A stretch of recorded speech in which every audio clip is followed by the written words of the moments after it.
Meu nome é Simone Alvarez e hoje eu vou falar com vocês a respeito das fases da elaboração de um tratado internacional. Então, um tratado internacional, para ter aplicabilidade no Brasil, passa por determinadas fases. Não basta a mera assinatura para que ele seja pleiteável no Brasil. Então vejamos essas fases. A primeira fase, a primeira etapa é a negociação preliminar. Os estados, durante as negociações preliminares, vão conversar a respeito do objeto do tratado. Pode haver, inclusive, até mesmo um texto, né? Vai haver um texto final para verificar tudo o que foi mencionado naquela negociação, como seria o futuro tratado. Caso aquilo que foi mencionado na negociação esteja escrito de forma correta, praticamente como se fosse um pré-tratado, se o texto está realmente de acordo com o discutido, os estados vão adotar aquele texto que não passa de uma mera chancela do que foi mencionado e o que está escrito naquele tratado que está para ser assinado, praticamente o texto do tratado. E aí viremos para a etapa da assinatura.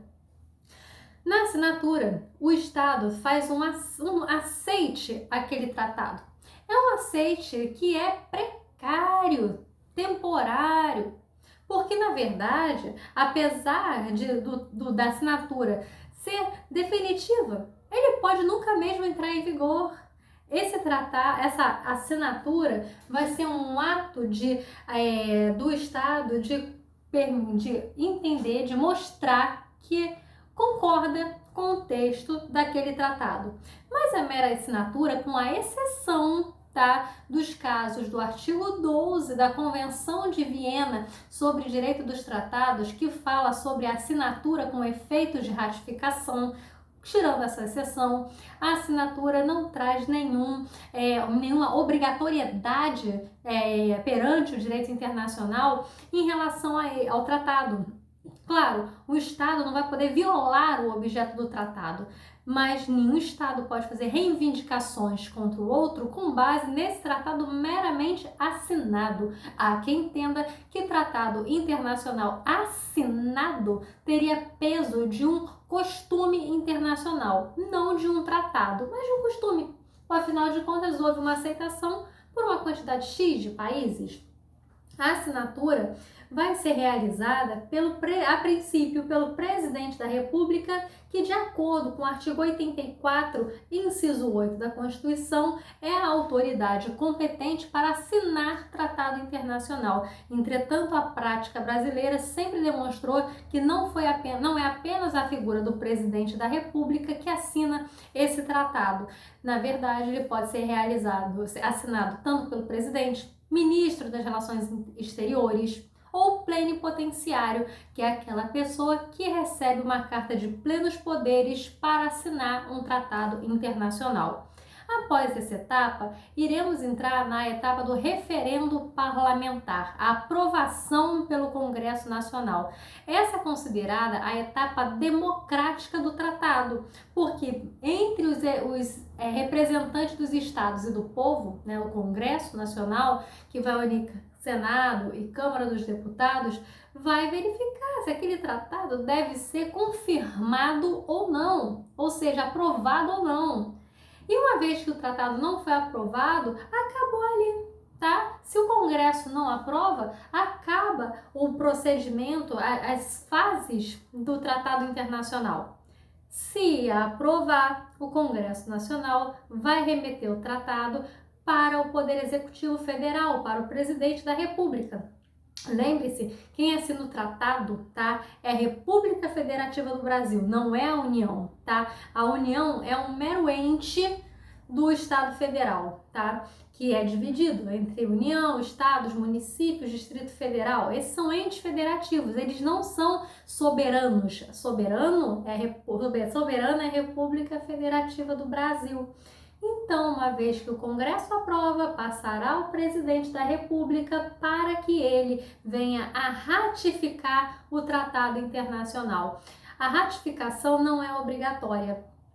é simplesmente um ato político, tá? É um ato que não é obrigatório de ser feito, afinal de contas, o presidente, de acordo com critérios de conveniência e oportunidade, pode até mesmo jamais ratificar um tratado que ele mesmo assinou, ou demorar anos, como foi o caso da Convenção de Viena sobre o Direito dos Tratados, que o Brasil, apesar de ter assinado em 1969, só veio a ratificar em 2009, 40 anos depois.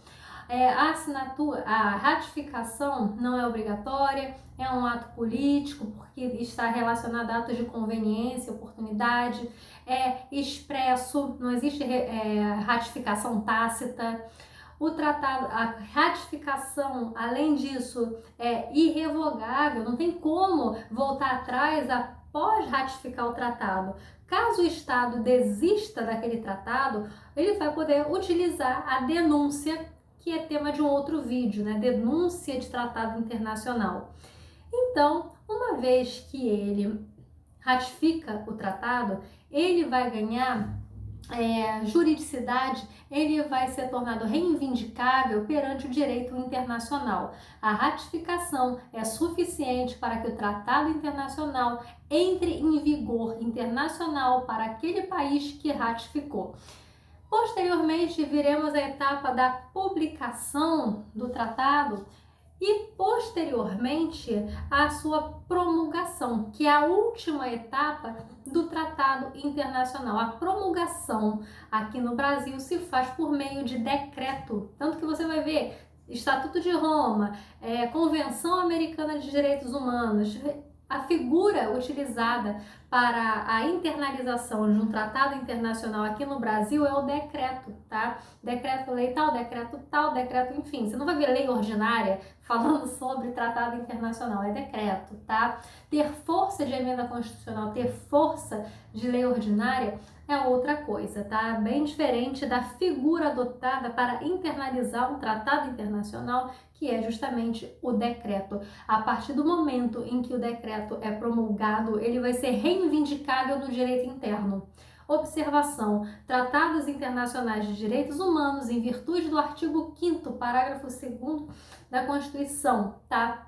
E o parágrafo 1º, eles possuem aplicabilidade imediata, ou seja, logo após a ratificação do Tratado Internacional de Direitos Humanos, ele será reivindicável dentro da ordem interna, independentemente de promulgação. A promulgação é exigida para qualquer outro tratado que não verse sobre direitos humanos, tá? Os demais tratados, né, que não versem sobre direitos humanos precisam ser promulgados para ser reivindicáveis dentro do direito interno, tá bom? Então essa foi uma síntese sobre as fases de elaboração de um tratado internacional. Não perca os próximos vídeos sobre reserva e denúncia. E se inscreva no meu canal, tá, gente? Eu quero aumentar a minha quantidade de membros.